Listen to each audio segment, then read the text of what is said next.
Hello again. I've been thinking lately about a strange paradox. 50 years ago, racial prejudice in Britain was extremely widespread and openly expressed. The most awful derogatory terms for visible minorities were used commonly whenever white people were in groups together without anybody batting an eyelid. It was perfectly acceptable to express dislike or even hatred of Indians or black people, and they were routinely denied jobs and accommodation. It was a background which most white people simply took for granted. Racism, as an abstract concept, was seldom mentioned in those days. The widespread racial prejudice was simply how things were. Fast forward to the present day and the situation has changed dramatically. The idea of discriminating against anybody because of ethnicity is probably repugnant to most people. If a black person or somebody with Asian heritage scores highly enough on the American SAT or the British A-levels to qualify for a place at Harvard, Yale, Oxford or Cambridge, then most of us would see no conceivable reason for preventing access. The same applies to housing, schools, employment and anything else. There may well be, as in all parts of the world, antagonism toward people who speak differently, follow a different religion, or whose culture is nothing like our own. Race is often irrelevant in such irrational dislikes, though. We think of the friction between India and Pakistan, the dreadful fighting between the Tutsi and Hutu of Rwanda, and the wars which raged in the territories of what was once Yugoslavia. The 30 years of low-level guerrilla warfare in Northern Ireland, and the historic enmity between the populations of the province similarly had nothing at all to do with race.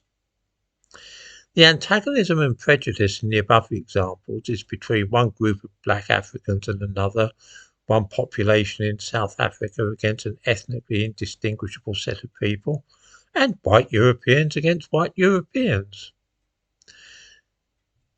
This sort of behaviour is undesirable, but it's not really racism.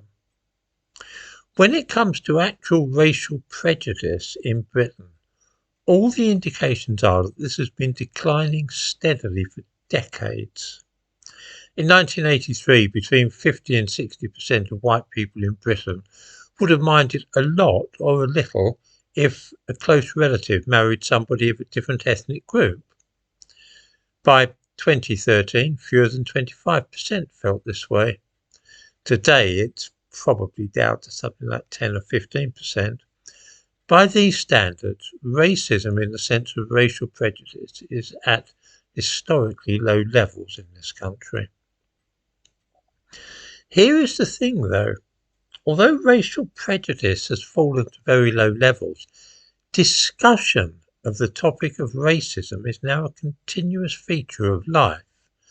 A day does not pass without hearing about some instance of institutional racism, the problem of unconscious racism in this or that setting, racism which has been raised as an issue at an employment tribunal, the need for anti-racism training, and a dozen other things. In other words, although people are displaying less racial prejudice than at any time since immigration to this country from Commonwealth nations became common in the late 1940s, we seem absolutely obsessed with the subject.